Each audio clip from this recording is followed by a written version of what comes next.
Okay, hi everyone. I hope everyone's doing well. So my name is Palik and we have today Dr. Regina Muradian, our awesome doctor that is going to speak to us about her journey today and talk about different career paths in psychology. So she's a clinical psychologist, she's an author, she just came from the tour for her book. So we're so happy to hear what she has to share with us today. And she's also a media contributor and mental health advocate. Welcome everyone, and the floor is yours, Dr. Regina. Hello, you guys. So nice to be here with you. I'm just so excited to be able to share this journey.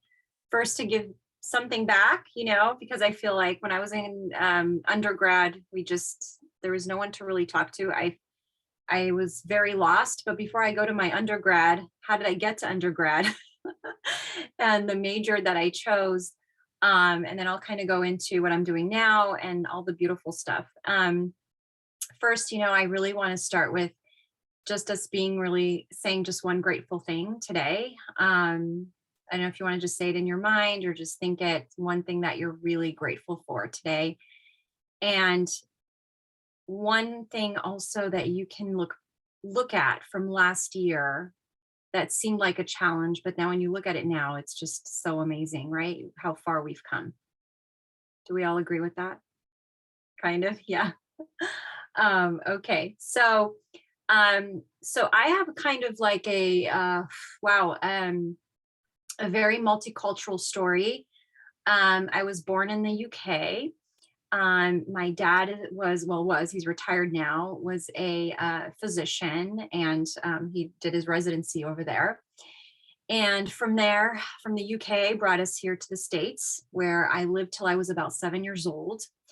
And after that, I moved to France, where I lived most of my life and I grew up. And I moved to France when I was in 3rd grade, only speaking English and Romanian, actually. Didn't speak the language, was really immersed. And you'll understand, this is really important to understand my background so you know how I got to where I'm at now, etc. Immersed in the French school immersion, just literally thrown in there. Like, my parents didn't even think about whether it was okay for me to speak the language or not. So when I think about it, it was good in a way because it built a lot of resilience in me. Learned the language in about 6 months, I want to say. And my journey carried on. It was really, really hard. I'm not going to deny it. Very, very difficult adjusting to a new culture, new language, new everything. And only being 10 years old, maybe at the time. And from there, we moved to, because my mom wasn't working in import-export, so her job really took her from place to place. And from there, we went to Israel. Huge, again, culture shock for me. And in Israel, I attended a Catholic school there in Jaffa, so most of my friends were Palestinians. I had to learn the Quran. I had to learn everything. Like, it was just one of those things that all students had to learn. So again, another multicultural immersion. My friends were from all over the world. I think that was one of the best things I can really take on, immersed in different kinds of languages and cultures from Yugoslavia, Macedonia, Finland, Czechoslovakia, you name it, all parts of Africa. I mean, just an incredible experience. Learned some Arabic, but was very, very immersed in the Arabic culture. So that was really became a big part of my life for 2 years. Adjusted well, it was great now that I look back. And then after that, when communism fell in Romania, my mom's job moved her there. Another opportunity. And I'm originally Romanian. Grew up the summers in Romania. So for me, imagine as a kid going to Romania was like, it's kind of like in Armenia. It was, communist time. So there wasn't much. It was huge, again, culture shock to what I was used to. And immersed there another 2 years. But a place where it was like a summer, now I was literally living there. So because all my education was in French, I continued over there at the French school, and had plans obviously to come to the States. So my last senior year went to an American school. So as you could see, I've been in a few schools during my lifetime. It really helped me. I really identify, I'm just like this chameleon where very easily adaptable to any culture. You can throw me in any country, any culture, any place, and I'm in there. It's just no problem. I don't get shocked. I don't get surprised. I really, really loved it. So going back to how I chose international relations before we go into psychology. Are you ready for this? So here I come to the United States. Well, before that, wait a minute, backtrack. The summer before I came to the US, because again, my mom loves surprises. And when her business just took her, they took her, and it was like 2 months prep, and that was it. And we just had to go. I got into, I was interested in doing medical school because my dream really as a child was to become a pediatrician. You have a dad as a doctor, you're brainwashed, medicine, medicine, medicine. This was my only path. I was like, okay, dad, well, that's what I'm going to do, I guess. But I always loved children. So I'm just taking that at the forefront. Like kids to me were always gravitated towards me. I babysat when I was a teenager. So I loved kids. Always felt like a kid. I was always the one playing with the little kids. Like I was the adult in the room or a teenager in the room playing with the little kids. I was always sitting at the kids' table. So it was just so natural to me. So that was my path. I'm thinking, okay, I'm going to go become a pediatrician. That's what I'm going to do. That's my life. Well, life had another plan for me, right? So we come to the US. I'm right now at this point, it's in 96. And of course, so interesting. I remember this conversation like it was yesterday. My dad said, what medical school? My dad, obviously a huge mentor in my life. No, medical school in America is a lot. It's too many years. You're not going to do that. Da, da, da, da, da. We brainstormed together. And I said, well, what am I going to do? So I'm sitting here, I'm 19. I'm like, what am I going to do? And I just sat there in awe, not really knowing. So I did take a year off to really think about what I wanted to do. One thing about me, one fun fact is I worked for MAC Makeup during actually all through college. I was a makeup artist. I loved doing makeup and became a trainer for MAC, et cetera. So was with them for about a good 10 years. And during that time, I realized that, well, thank you. Someone said, love your makeup. You're so cute. So what ended up happening was I decided to, I speak all these languages. I've lived all over the world. I've met probably every culture possible.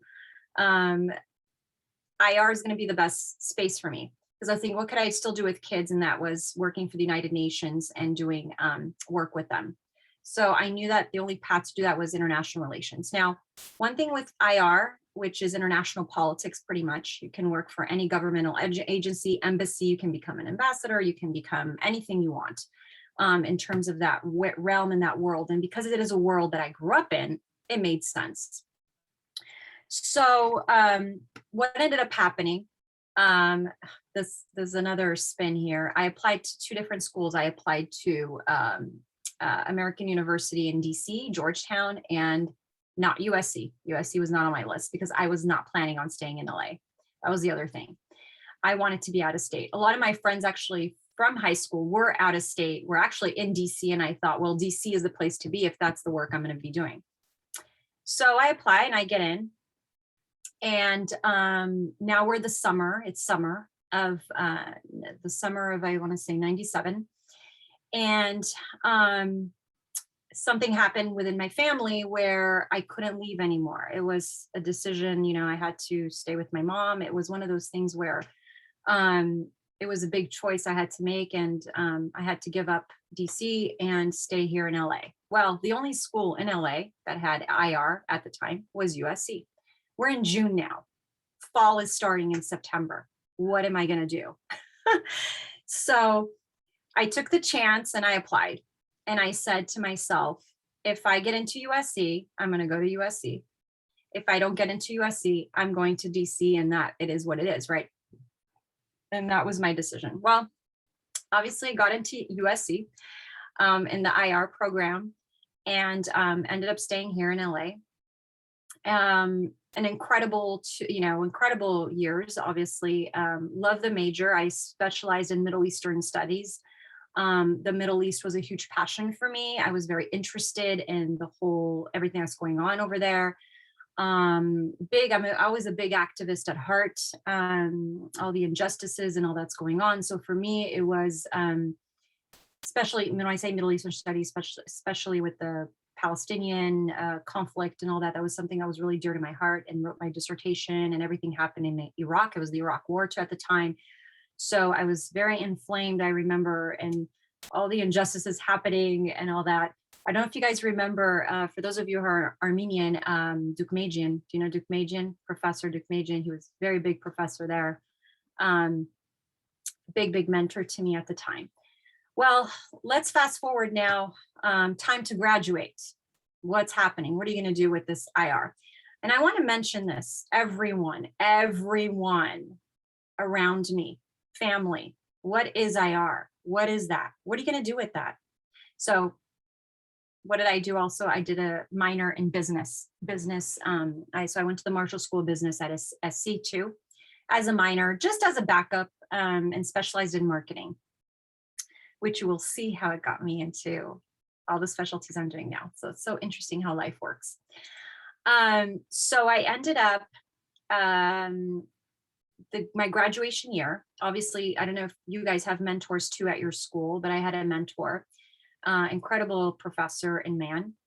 And he recruited me to go work in DC. I can't say for what, but he recruited me.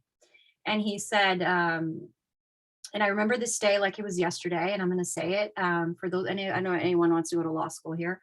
But during my time at SC, I decided that I don't know if I really want to do this kind of work for the rest of my life, which means traveling, because I always knew I wanted a family in the future. And I thought, how would that work for me? I was just trying to be realistic, right?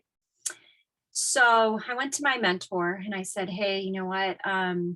I don't think DC is going to be for me. I don't think I'm going to go into governmental work and traveling and all that. I think I really came to that realization. And he said, well, what do you want to do? I said, well, what else is there to do with this degree? I think I'm going to go to law school. What am I going to do with this? But in my heart, I knew that law was not for me. It was just not my thing. And he said, Regine, you'd be great in law school. You'll get good grades. You'll probably be the top of your class, but I don't think you're going to be a good lawyer. And he crushed me, but he was very blunt. I said, why? He goes, you're too nice. You're too empathic. I don't think this is for you. And I'm so grateful for him for being so empathic, because I'll write the letter of recommendation for you and I'll do that. But just trying to be honest here and brutal, but not for you.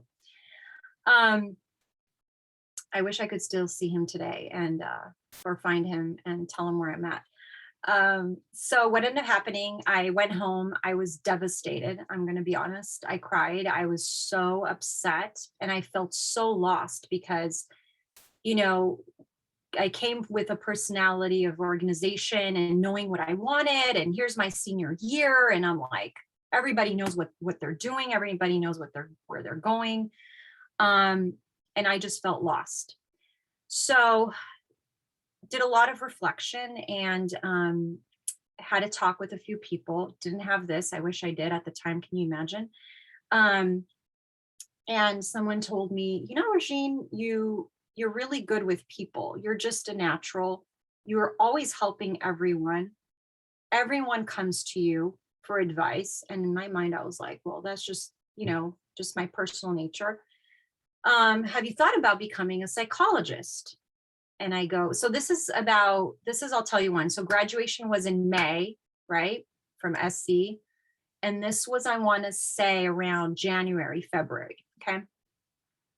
And I said, a psychologist. I said, what's a psychologist? I took psychology 101, but that's all I knew. I'm like, what is that? And he goes, well, it's someone who talks to people, you know, and helps them and all that. I said, really? There's such a thing. I mean, can you imagine how blinded I was? I had no clue. I mean, when I think back, growing up, I didn't know anyone that went to therapy. I mean, I'm talking about in France, like this was not something I heard of, right? So I said, that sounds interesting. Okay, let me look into it. So this person connected me with this other person who was a psychologist. I picked her brain. And I was like, honestly, out of desperation at that point, I was like, you know what? I'm going to bite the bullet. I think this is it. Let's do it. What do I need to do? Are you guys ready for this? Hopefully this inspires you guys. So it's February, okay?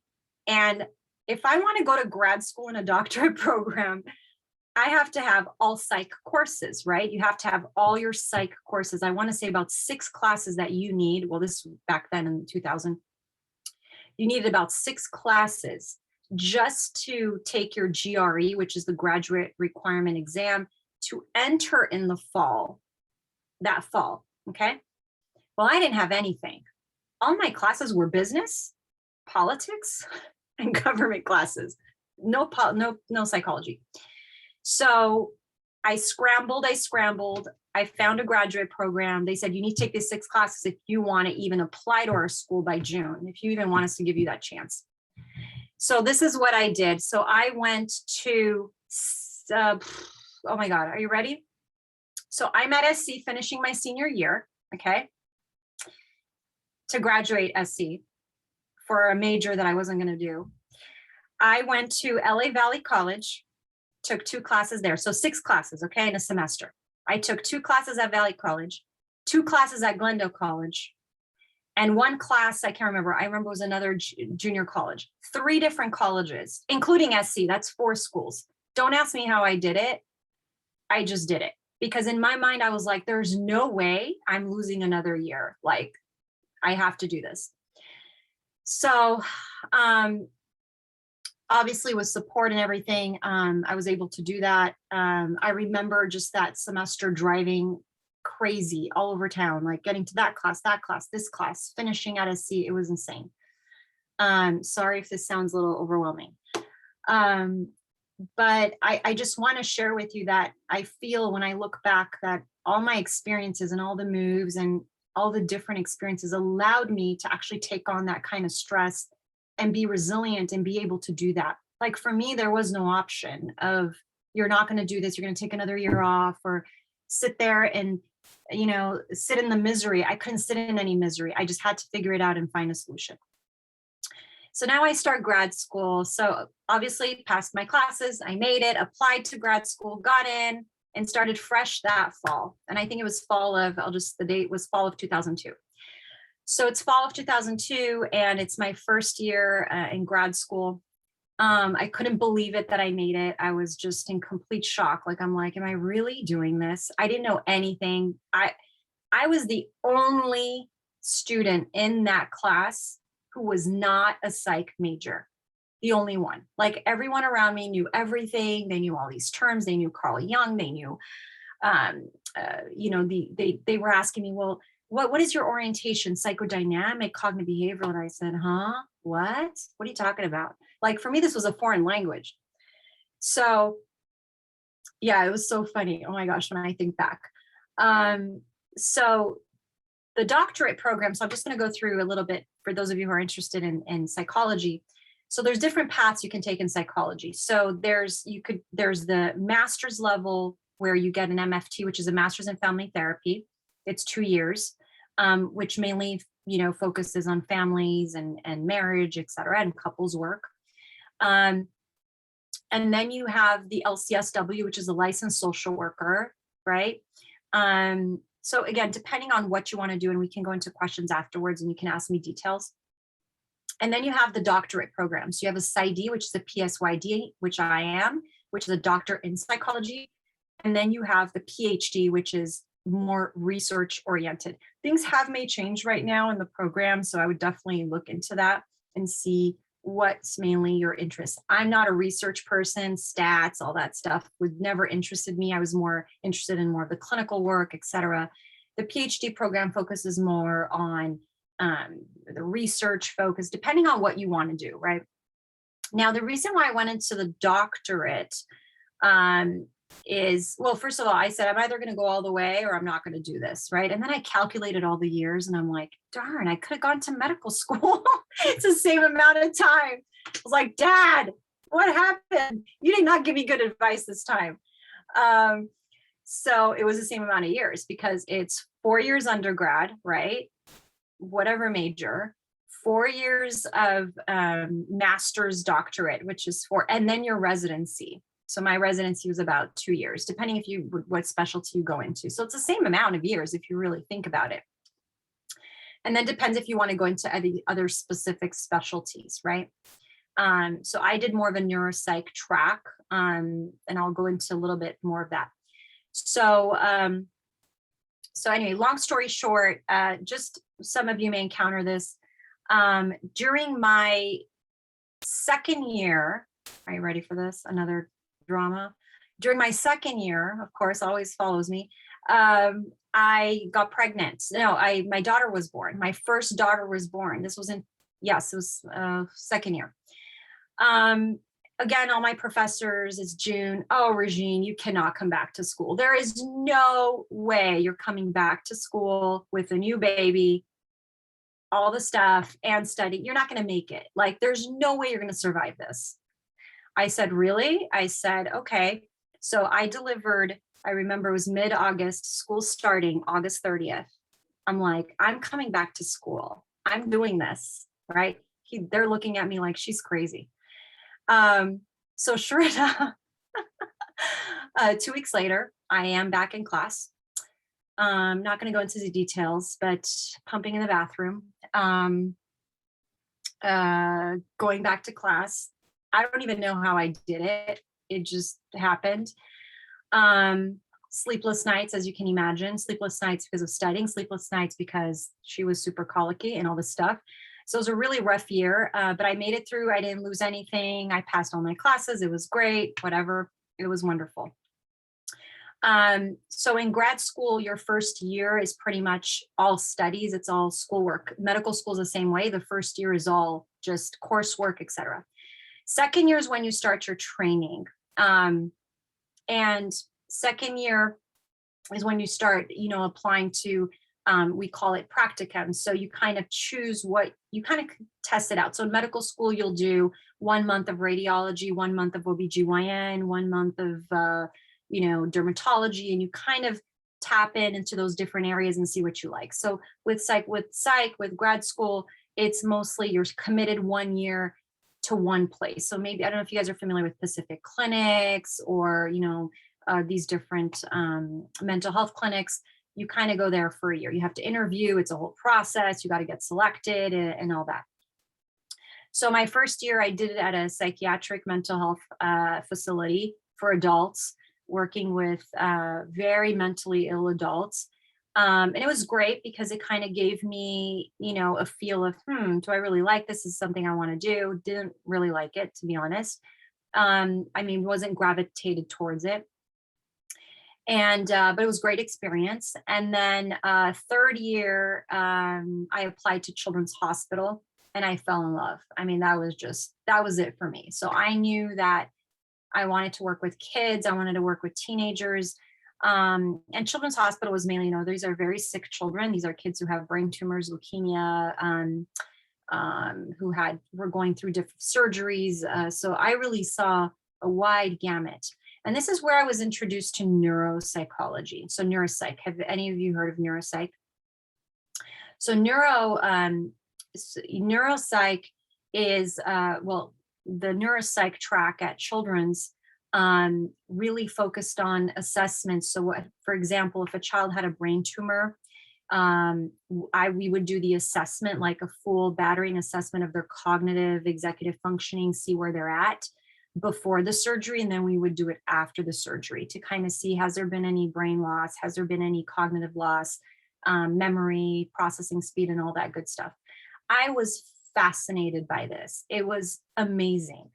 So I worked with babies, literally little like babies, like from 6 months old all the way to 18-year-olds.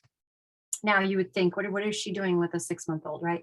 So the 6 months old and little babies, there was also assessments where I was assessing all their developmental issues and their developmental functionings and milestones and all that before surgery. We had a lot of cleft palate kids. So anything can imagine, but a lot of those issues come with a lot of mental health side effects such as anxiety and depression and fear of not fitting in with other people, again, depending on the age. These are kids who are stuck in the hospital. They don't really have a normal life, etc. So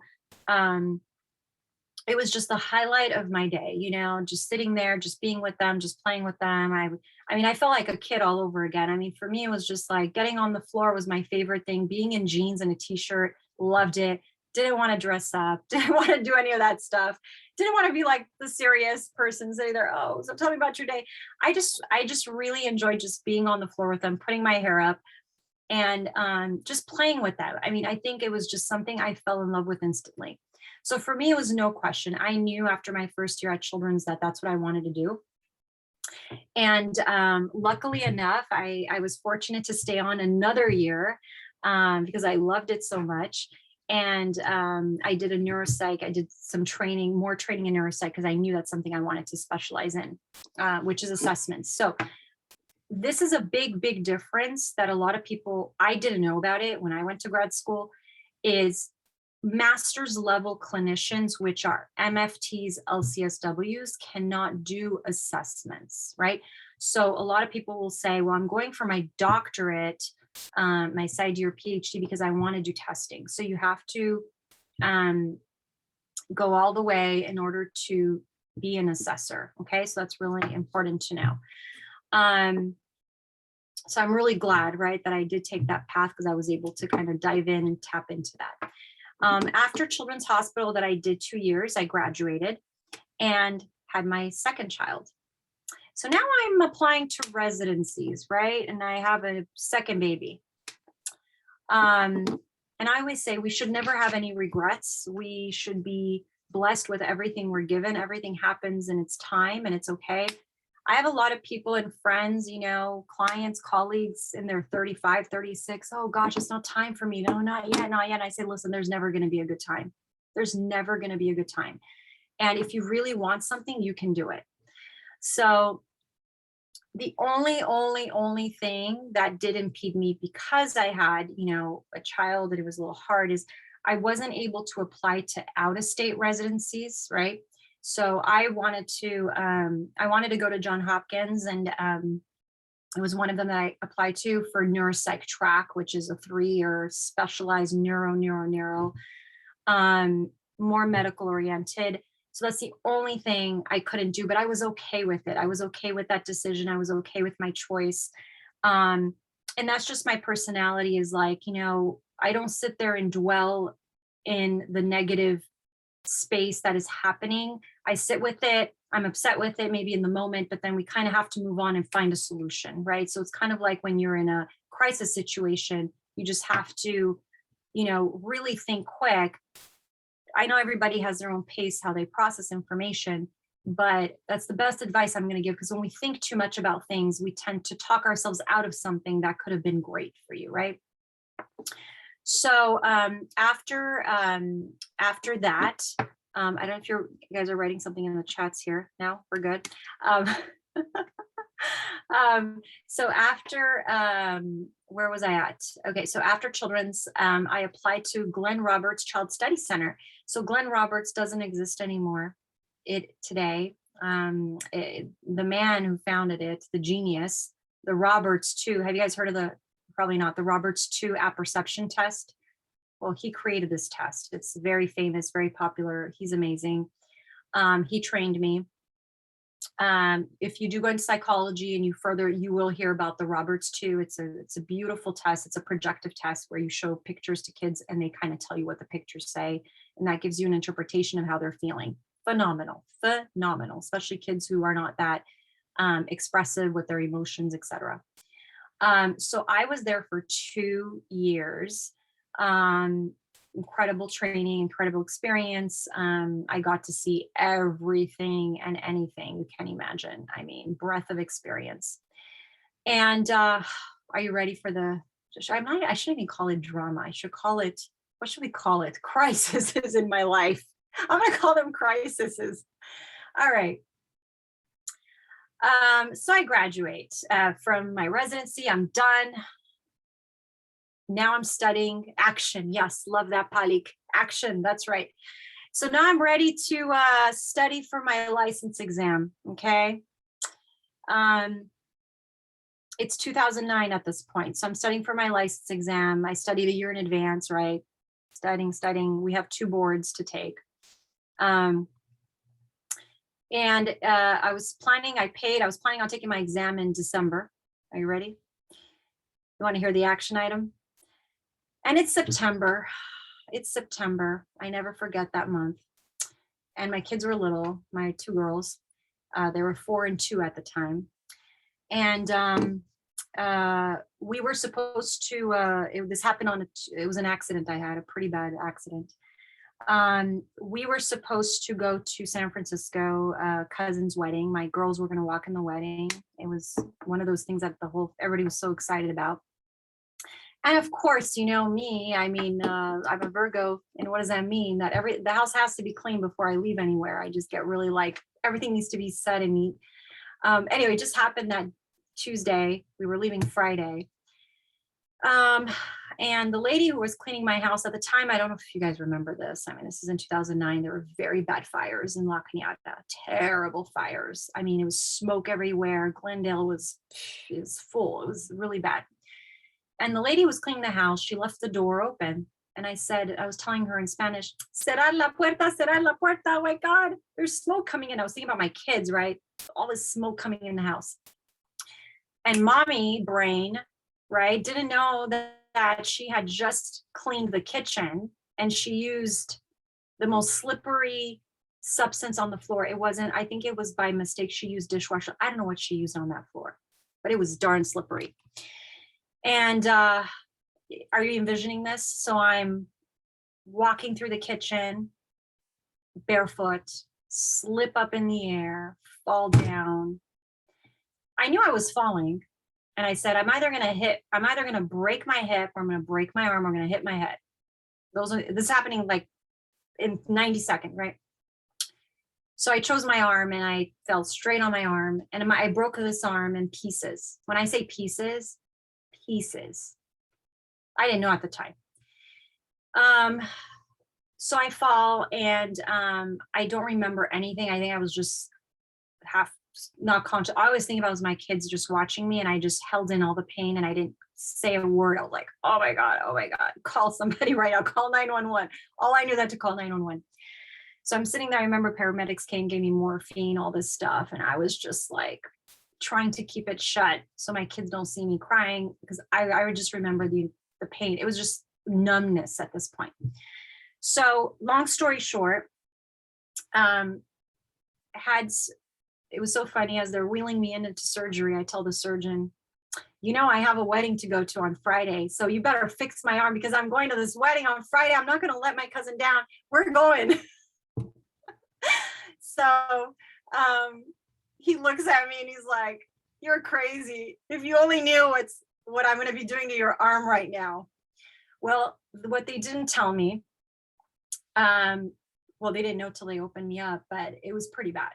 My arm was, I think I should have been paralyzed from this arm because it was non-functioning, the nerves, the bones, everything. And they're like, how is this possible? Such a young girl. What kind of fall did she have? It's kind of like you were in a car accident and just shattered. But it was just the impact. I don't know any of this, right? I'm just like positive. No, it's fine. We're going to be good. We'll just wrap this up and I'm going to be out of here by tomorrow, right? I'm like thinking. So I was in the hospital for actually a week. And they broke the news to me and they said, I'm so sorry, you're never going to use your arm. Like, I'm not sure you're going to be able to use that arm again. It's pretty damaged. So I remember at this point is when I really went deep into prayer, and that's all that took me out of it. It was just this depression prayer. I was like, I don't know. I just couldn't even think or process anything. Like for me, it was just like, no, I don't believe you. I am going to use this arm. And I wanted to share with you this story because this is how I self-healed myself. And this is all positive thinking. And this takes me back to where I'm at today with my books and everything. And it's the power of positive thinking. And I'm like, I refuse to hear what you're saying. And you hear these stories with cancer survivors saying, when they say you only have 6 months, I'm like, no, I will live longer than that. So I went through years of therapy, physical therapy, and here I am today. My arm is fully functioning, like nothing happened. Um, and it's fine. I have no more pain, nothing. Like it's like before. And I say that story because the interesting thing was this happened September and December. Remember, I had to take my license, and I still did it. And I did. I said, nope, nothing's gonna stop me through. Sat there, studied, still did it. And I really pulled through. And I honestly, I decided I didn't take any, medications. I mean, very little, like they, how they give you Tylenol, codeine. I refused to take anything. I was like, no, I'm going to get through this. This is fine. I can do this. And that's what really pulled me through. So long story short, got my license. I got licensed by that year in January. And the rest is kind of history right from there. In terms of like my work right now, so I did work for many places. I worked in community mental health, and I didn't go into private. I did go into private practice right away. I did. And at the beginning, but before your license, you can do something called a psych assistantship, where you're working for someone else under their license, which is great experience in practice because you really learn the ropes of the business. But I want to say that business is not for everyone, right? It's not for everyone to own their own practice. You have to really want that. You have to be a hustler. You have to go out there. You have to be able to do your marketing and all that good stuff. So that's where my marketing background came so easily to me at the time, on building that up. So I had the private practice from the get-go, very part-time because my kids were small. And for me, it was a big priority to be home for them. I'm just talking to you guys, in the future, if you have kids, it was really important for me to be home with them after 3 and to be with them. So it did take me longer, right? And I worked in different places. I worked in community mental health. I worked at Cedars-Sinai. I worked in so many different places. And the last place I was at, I was there for 7 years, which is teaching. I taught graduate students, and I trained them testing, psych assessments.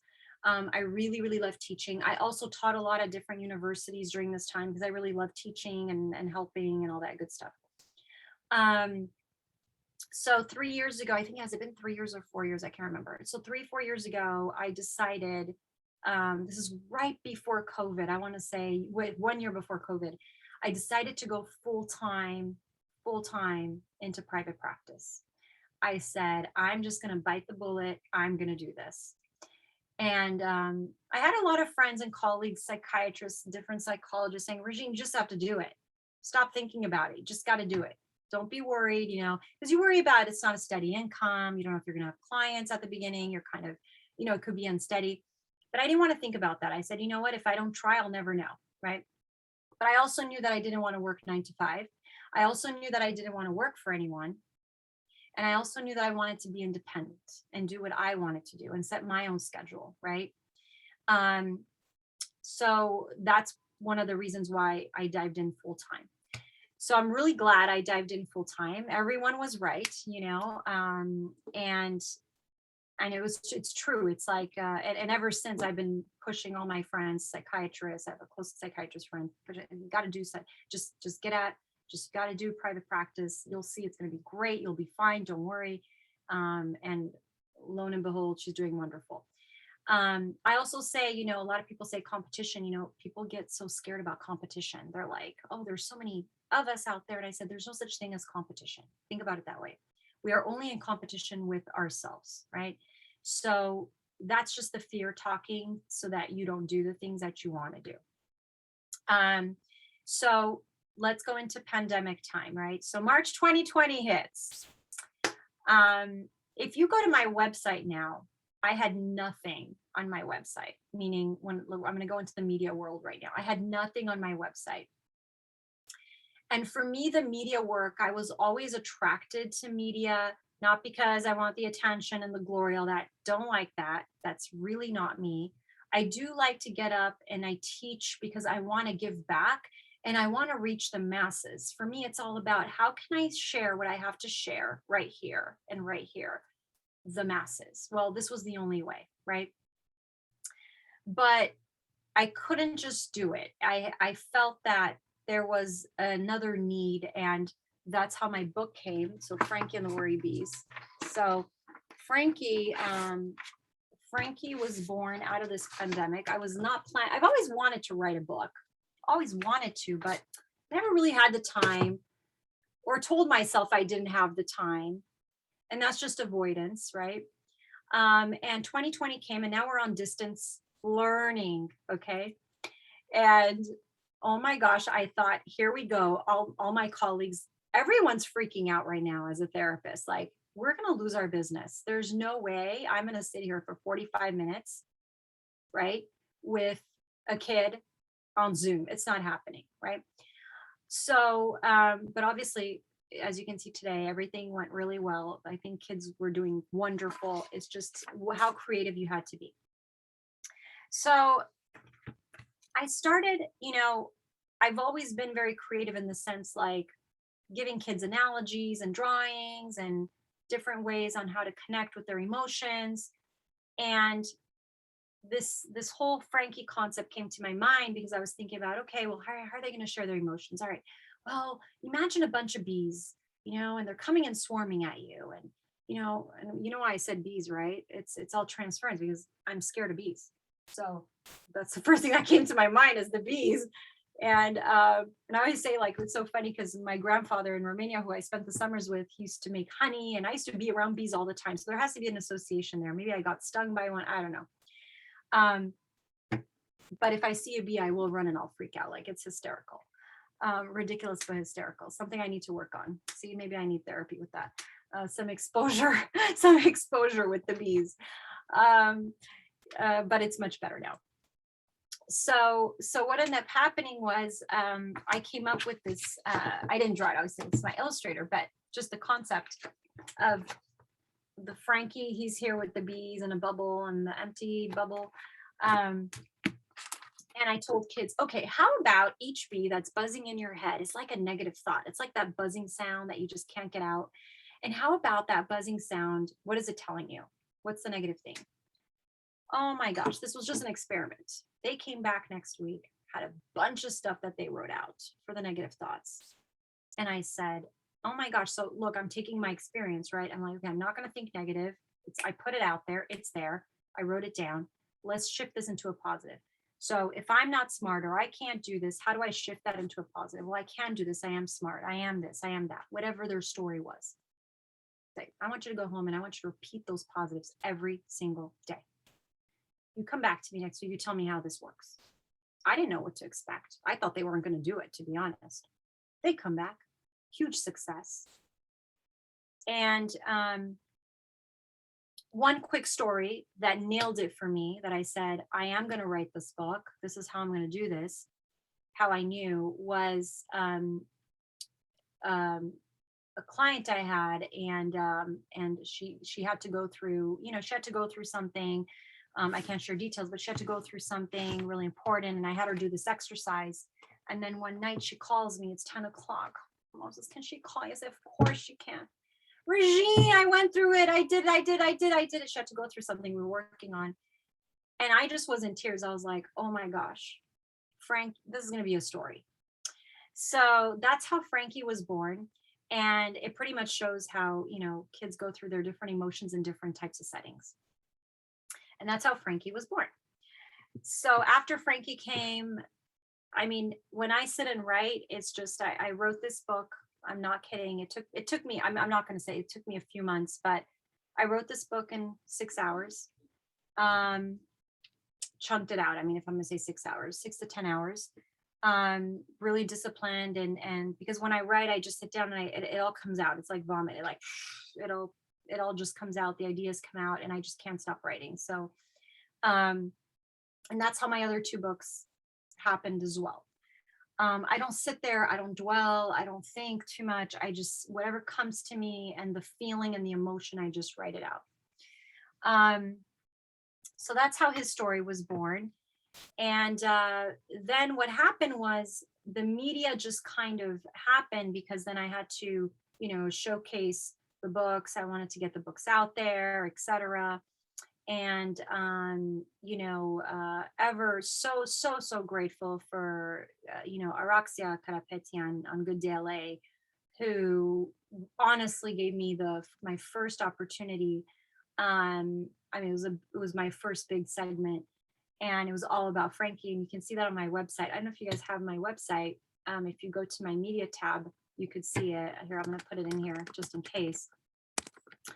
You could see my under media, and you'll see all the stuff that I've done. And I don't know, is there any other questions? I feel like I covered most of it pretty quickly. So we had a similar question in the Google Forms. So they were asking why PsyD and not PhD. I think you already answered it, but if you wanted to go like more into depth of like the differences between those. Yes. Well, I think okay. So first of all, I think you have to, so check out, I know schools like UCLA. I don't think UCLA, not many schools have the PsyD program, right? I don't think UCLA has it. I don't think USC has it. I don't think so. So I think what you have to do is look, because I don't want to give misinformation. You have to look at what the PhD curriculum is offering, okay? And what the PsyD curriculum is offering. Look at the classes. I think they have it. They should have it the 4-year. And if it looks very, again, like I said, stats, research theory, this, that, and it doesn't appeal to you, then, consider the PsyD program, right? The other thing with the PhD, a lot of people go over the PhD, they want to teach, they want to do research, they just want to do other things, but there's still obviously PhDs who practice clinical psychology just like I do. The other advice I would give, because I don't know too much, is find somebody who is a PhD. I mean, you can go to psychologytoday.com and just ask them, say, hey, just really wanted to get a better feel of what's the difference between the PhD PsyD or the school that you apply to. So there's incredible schools out there. So there's specialty schools like Alliance International University in Alhambra, and you guys can ask, what's the difference? That's where I would go. Actually go to the source. What is the difference between the PsyD and PhD program? Because the training, I think this PhD is a little bit longer. I think it's like an extra year, I think. So look at what's clinical, if there, how much clinical there is, and clinical means the actual work. I have a question. So yes. As someone who would like at some point want to go into media, I saw that you have like a very big profile in media. I wanted to know like what's your approach on that? Like how do you get into that aside from just because I know you said you reached out to Araxia in the beginning, but after that, like what did you do? Okay, so well before that, so for my book, I had a publicist, and a publicist is someone who pretty much tries to get your work out there, introduces you to people in terms of like, okay, we have Dr. Muradian, this is her specialty, she has this book, she would love to come on your show, or she'd love to do a radio segment or writing. But mainly with the publicist, what I did was mainly writing pieces, and that's a hit or miss. So what that means is you're investing monthly into a publicist, but it's a hit or miss, nothing's guaranteed. So if they don't like your work, if they didn't like what I put out there or the pieces or my content, they wouldn't take it because they get thousands and thousands and thousands of people. So it's like a gamble, right? Luckily and gratefully, I was able to get a lot of media exposure in terms of, so media, you have television, right? You have writing content, like you're writing for certain magazines as a contributor where they quote you in there. And that's like, it's like an audition, you submit your piece, they like it, they take it, they don't like it, they don't take it. So it just depends. What happens is if they like your work, right, they'll call you again and again and again and again. And that's pretty much what happens. So I'm on repeat with certain magazines. Good Day LA, gratefully, they liked what I had to say in my content. So they brought me back on a few times. So it just, they will, I never understood this at the beginning when people would tell me who were more seasoned, is they will start contacting you. They will start coming to you once you have some stuff built up.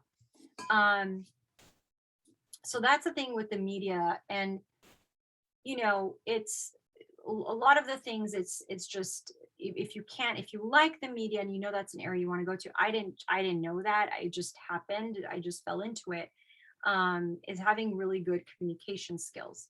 So, you know, you have to be, some people are just natural and it's just their thing and they can just get up there and they can talk, and do it so smoothly and easily and be very articulate.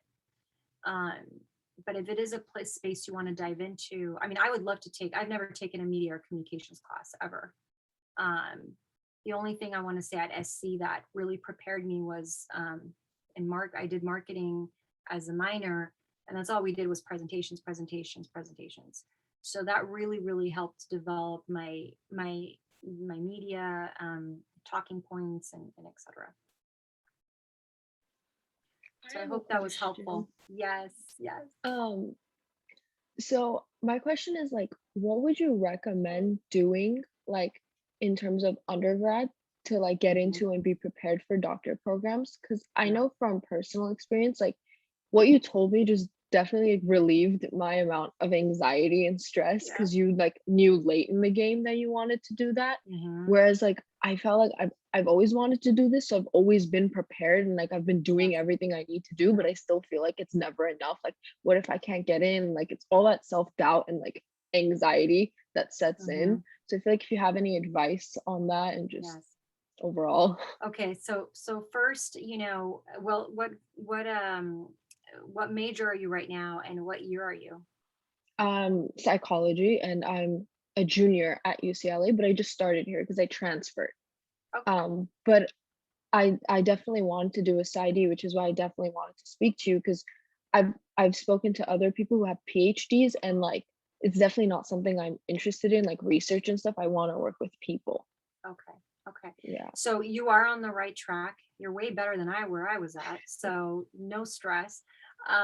So just really focus on, you know, just finishing and then looking into what grad schools you're interested in. There's so many. And let me tell you this. This is the thing. No one asks me today where I went. Let me reiterate that. Do you think I have my USC diploma on my wall right now in my office? Nope. Should I put it there? Yeah, maybe. No one asks. No one asks. I have on my wall my master's, I have my doctorate up there. So no one really asked me where I went to undergrad. It's like it never existed. It's like erased out of memory, you know? So my point is, for you, so, you know, of course, it's a little bit different because you already have an undergrad in psychology, so that really applies. You'll be way more advanced. You're already getting all the core classes. That's amazing. That's great.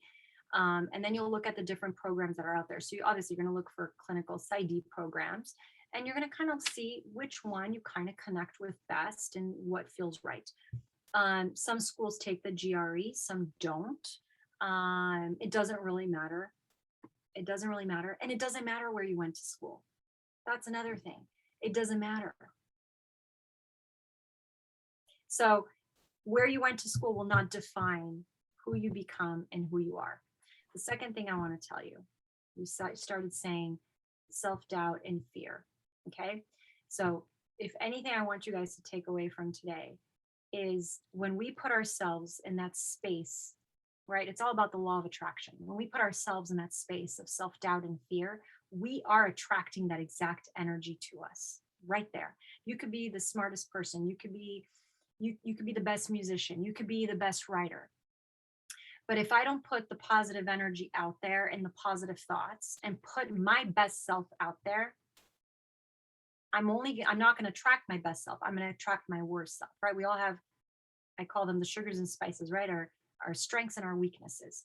So if I keep on saying, I tell my daughter this all the time, you know, my kids now are 16, 13 and 10. So both my girls, 16, 13, they're in acting. And we have a rule.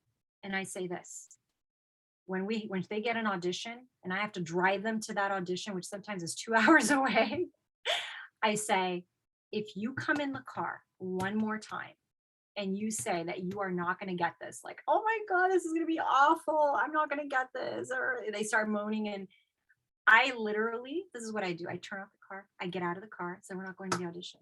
Well, why? I said, because I told you, you already put it out there. Don't say that. And now, you know, I noticed that every time, you know, you go in there, it's like, okay, I'm going to do my best. And if I don't get it, I don't get it.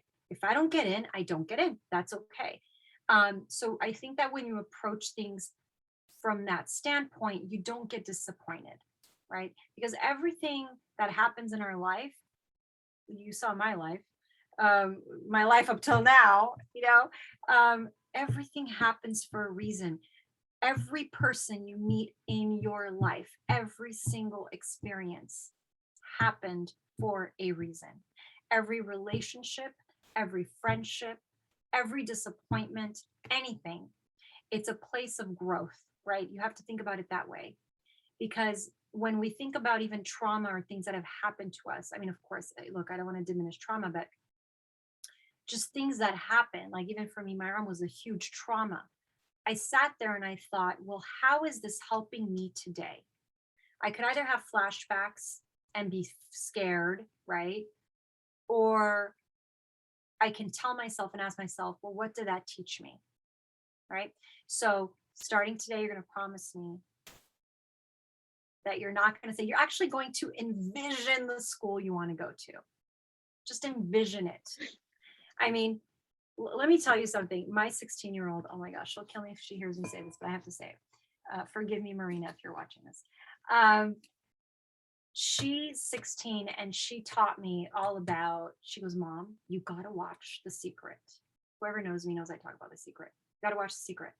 I go, The Secret? What's The Secret? She goes, just watch it. So that's your homework, everyone. Watch The Secret on Netflix. And I said, okay, if my 16-year-old is saying this, all right, let's watch it. And it's all this stuff I'm talking about. So, and it's all about positive mindset and all these things about what we want to attract in our life, right? So that will eliminate self-doubt. It will eliminate fear. It will eliminate the anxiety, because the anxiety is actually, you know, the fears we have and the doubts we have about ourselves about X, Y, or Z situation. So envision it. That helped. Yeah, envision it. Wherever you want to go, whatever you want to do, just put it in your mind and say, well, okay, it may not happen right now, but maybe one day. Thank you so much. So I know you're going to be great. Thank you. Anyone else? I do have a question too. Yes. So I know like you talked about the transition from like your bachelor to the psych major. Yes. So how did you overcome kind of like, because right now I'm like going through that and kind of trying to understand that it's okay if I lost years, if I kind of like switched majors or like going through different paths. So how did you overcome that? And how did you actually decide to go to psych without like, you know, there's the fear of maybe it doesn't work, maybe I wouldn't like it. So how do you make the decision? Kalik, you said something phenomenal. Say that again. Just, I want you to hear yourself say that because that was so beautiful. How did you what? How do you make the decision? I just did. I didn't think about it. I didn't think about it. Because if I started thinking about, and trust me, I was not where I'm at right now. I mean, you're talking about my 22-year-old self, right? And you have to remember, I think it's my life path and everyone's journey and path they've been through that made me in that situation not really think about it, because I didn't feel there was another option. But I did trust my intuition. I always had that. And I trusted my gut. And I said, I think this feels right. Based about what I'm hearing, based on what I'm hearing about myself and who I am as a person, this feels right to me, right? Because psychology is not for everyone, right? I think one of the most common questions I get that people tell me, oh my God, aren't you drained? My non-psych friends, aren't you drained to hear people? I said, absolutely not. I remember when I was in my office, you know, pre-pandemic, And I would have really long days, sometimes 10 to 6. And my 6 o'clock client would walk in, so sweet, and would say, "Are you okay? Like, do you need a break before you can see me?" Worried that I saw so many people before that I couldn't handle her at that moment, right? Or I couldn't handle more. I said, "I'm okay. I can handle this. Don't worry. I really appreciate it."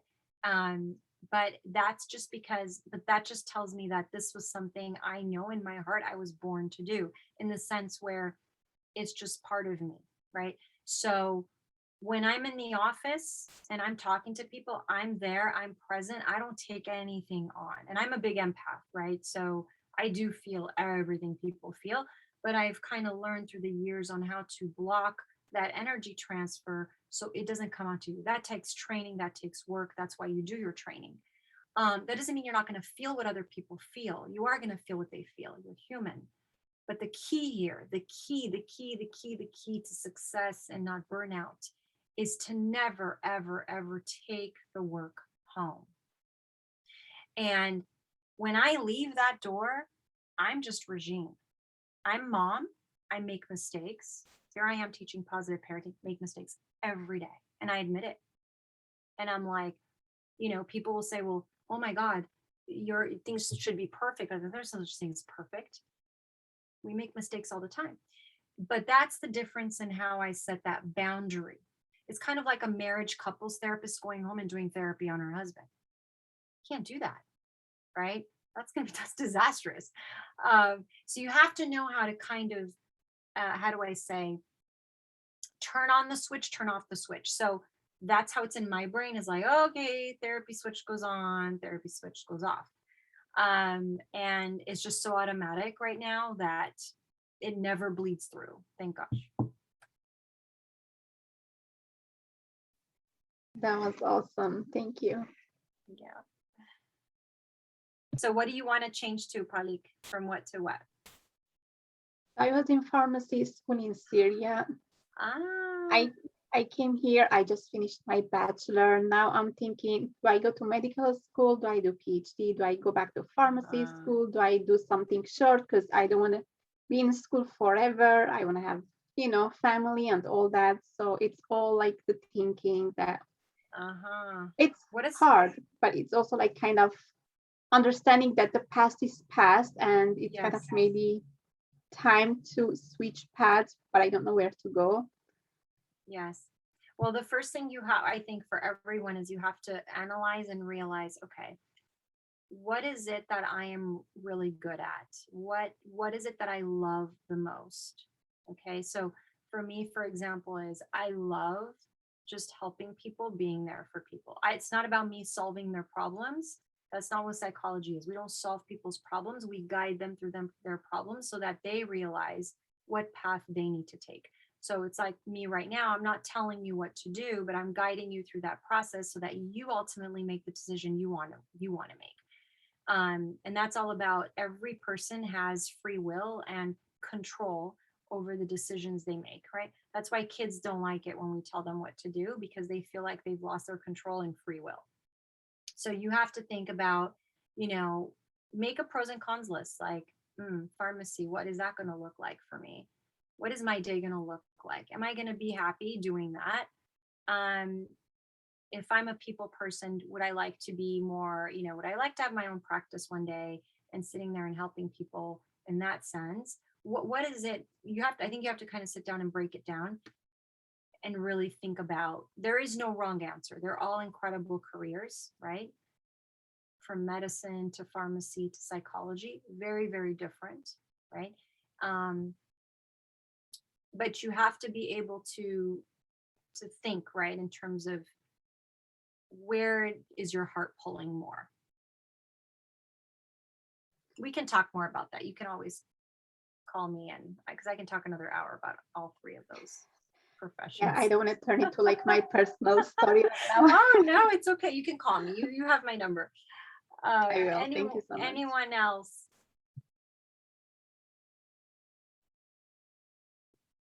Thank you so much.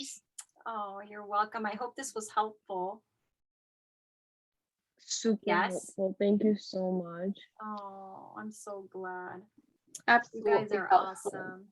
Oh, you guys are all amazing. I could see you all glowing. We will be future colleagues. You better keep in touch. Future doctors right here.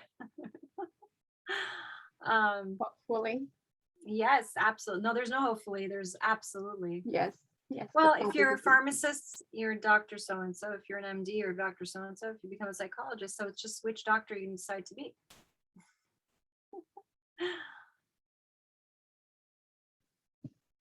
I don't think we have any more questions. So Okay. like a last call for any questions you guys have. Sure, yeah. So I guess I'll wrap it up.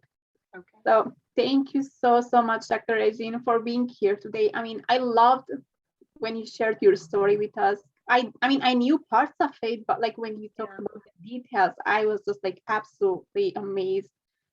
I mean, you just inspired all of us. I know you inspired me. So thank you for sharing that. And we really appreciate you. And we're all looking up to you. So I'm going to Oh, speak on behalf of thank everyone you. here. Thank you so much for your time and for sharing your knowledge, your, inspiring words with us, your story. I know it's hard to share. So thank you so much. Absolutely. Absolutely. You guys were awesome. Big hearts to you. Mwah. And keep in touch. And you have my email address. Feel free to email me. Don't hesitate. Thank you again. We really appreciate it. And it was an honor to have you here today. So thank you. Oh, anytime, anytime. Thank All right. you. You're Bye. welcome. Good luck to you all. Good luck. Bye-bye. Thank you. Thank you. Bye-bye. Have a